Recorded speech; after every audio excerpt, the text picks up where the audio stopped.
I don't know what I'm doing. I'm scared. Hello and welcome to Players 2025. It is the Saturday of Players and I'm here with my good friend Kian, who has the world's, not the world's, probably the country's most hated Fiesta ST, Mark 6.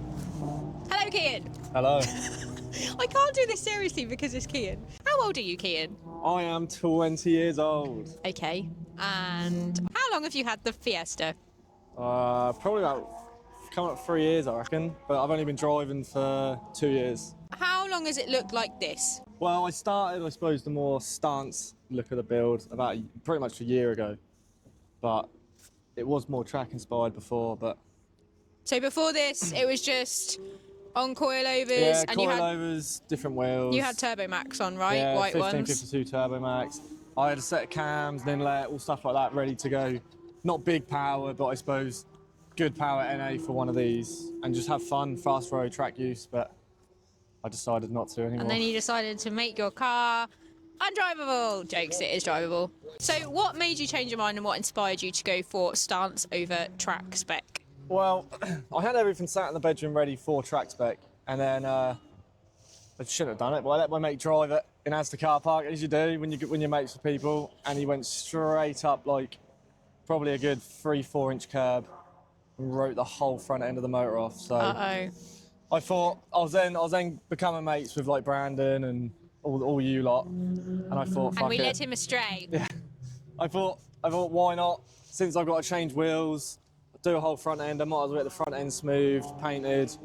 I'll might as well stance it, because I always wanted to stance it, but because all my mates were into more of their fast road cars, never had anyone around me to, I suppose, lead me in the direction of how to stance the car properly. So how many engines have you had in this car so far, Well, Kian? this is on its second engine. Second engine, okay. And how many gearboxes?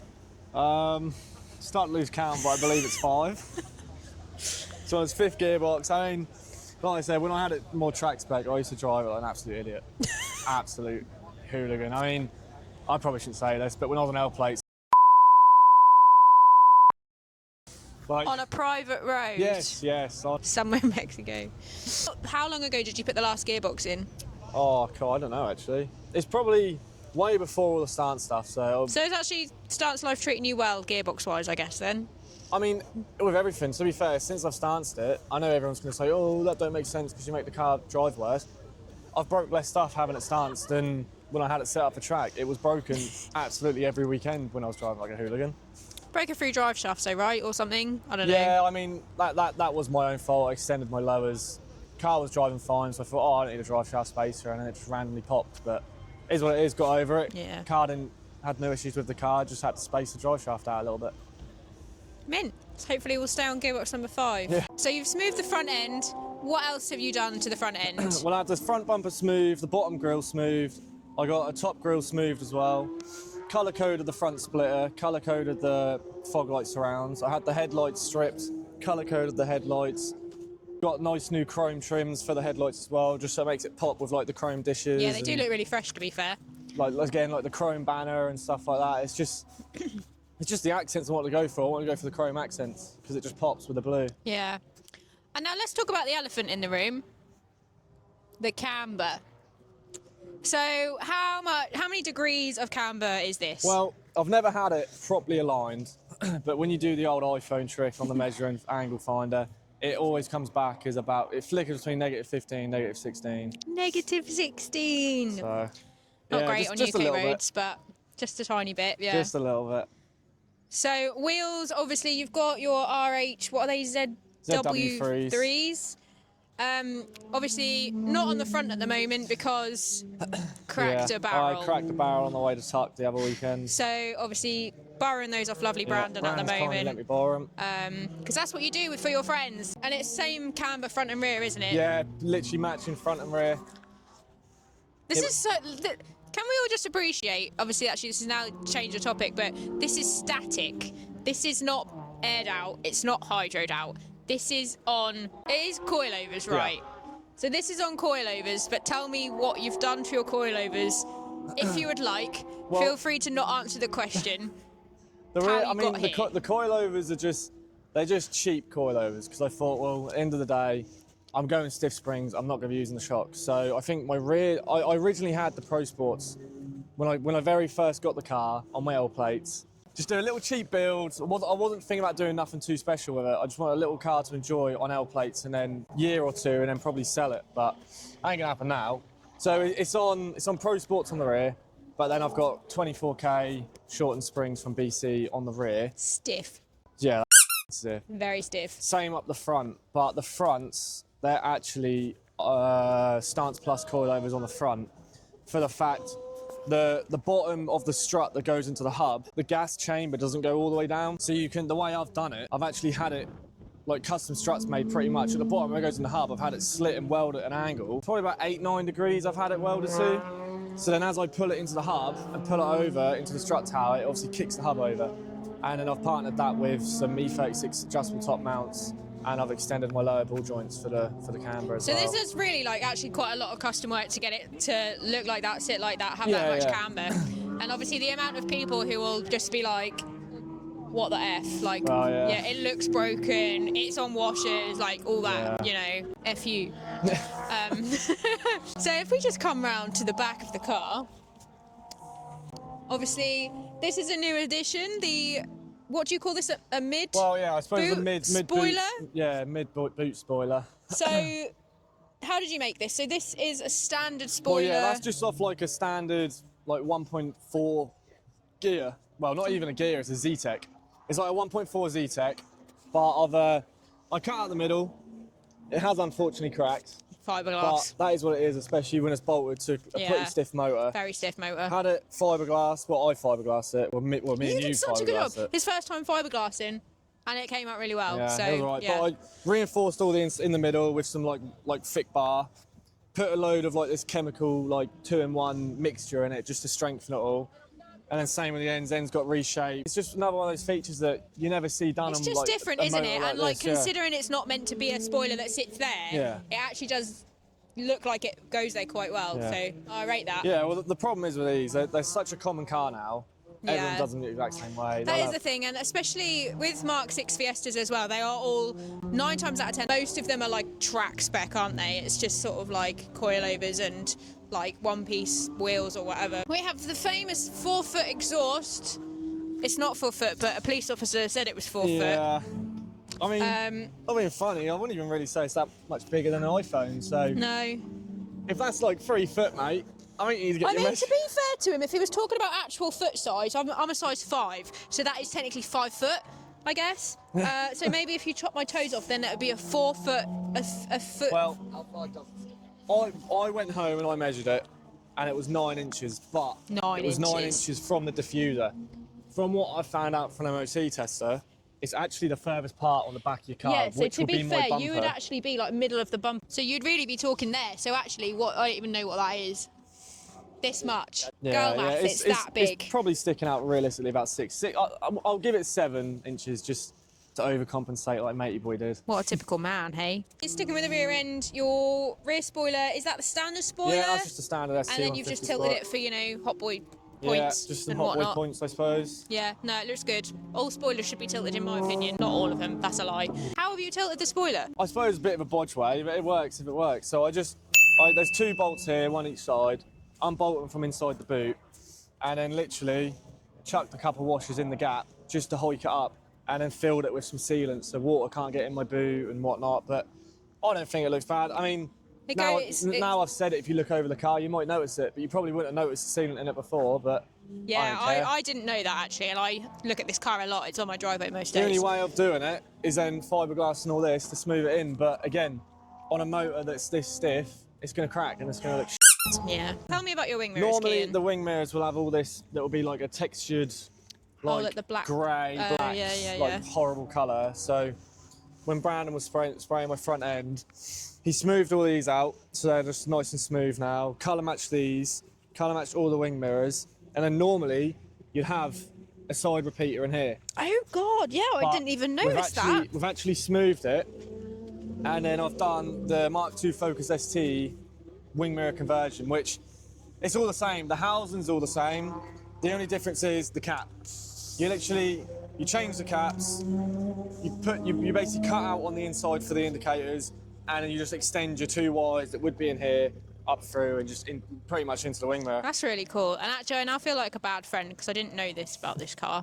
And I didn't know about the roof spoiler being tilted, actually. So I apologise. I should pay more attention. You just do things and I don't know about them. Yeah, but like you said, it's the little details that it's a lot of little not many things. people notice, but I suppose people that see these cars a lot will. It's like the typical thing that, like, when you see a car at a show, it's really easy to just be like, oh, it's just on bags and wheels or whatever, and then, like, actually you don't know all the, you know, the bits that have been smoothed and all, like, the graft behind the scenes. Definitely, yeah. So let's just take a look inside at the fancy new custom gear knob. So your new gear knob, this was an idea that you had? Yeah, again, a lot to do with the hot boy look, I suppose. There's a lot of chains and a lot of chrome look. There's actually a guy, but his name's Anthony Ward. I got in contact with him. He made a few, and I thought, you know what, they look so subtle, but they do look pretty sick. Yeah.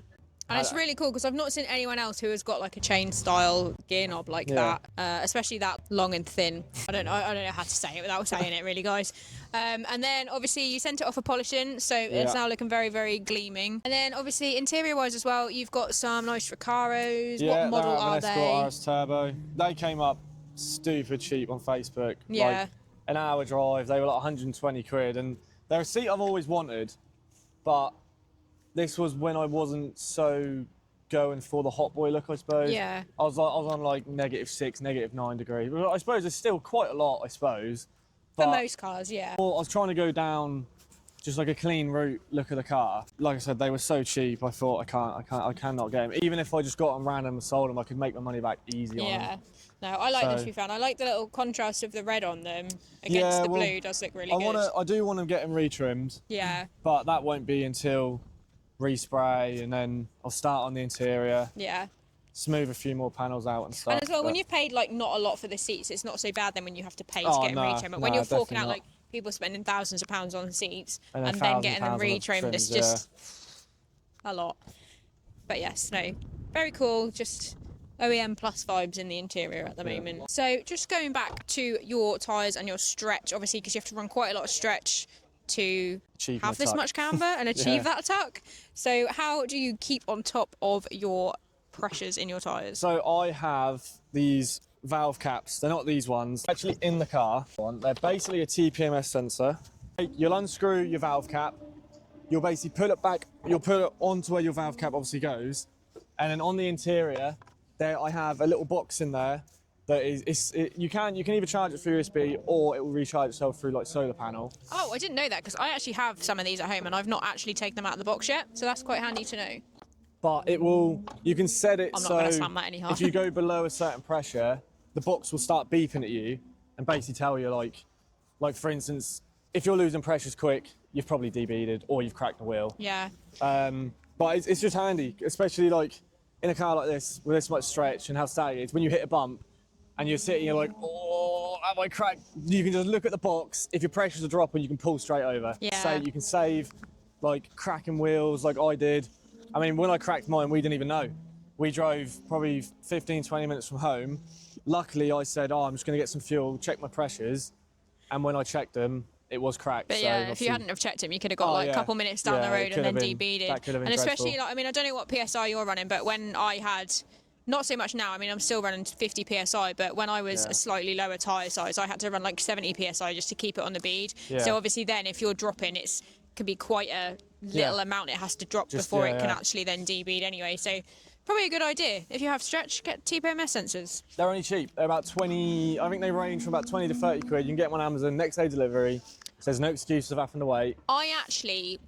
The ones I've bought off AliExpress and they're about 11 quid because I'm trying to find good stuff on AliExpress. So I will do a review. So maybe subscribe.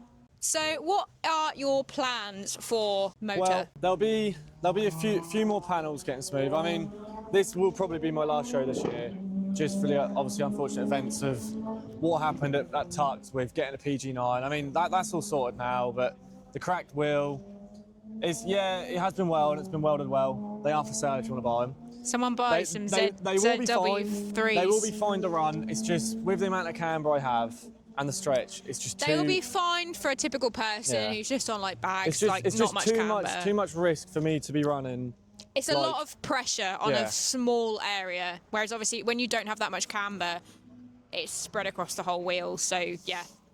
So yeah, but other than that, it will be going after this show. We'll be putting it in the unit, start sanding it down, smooth a few more panels, and then it'll be having a respray. Woo! Hopefully get some new wheels. Do you want to say what colour you're going, or you want to keep it secret? Well, I'm so stuck because like for a long time, I've been debating doing a colour called Manila Green. It is an old, from what I know, it's an old VW colour that used to come on the Mark 1 Golfs. Very cool nice colour, but I don't know. I think I might do it. It's just, I hope it matches the Hot Boy look, because it's, I know like your average Hot Boy cars will go like black or something like that, but I don't know. We'll see. We'll see what happens. If you're still watching this far, if this was your car, what colour would you paint it in the comments, please? I need ideas, please. Give him some ideas. Throw some other suggestions at him. Fun fact, Kian gets told his suspension is broken probably at least once a day. I get told that a lot. Yeah. So anyway, this is the country's most hated ST. I don't know if it is. It's certainly our town's most hated Fiesta ST. It's certainly locally hated. It gets posted on the local Facebook page a lot. So that's a little walk around with this very stancy, very cambered, very static car. Spud me.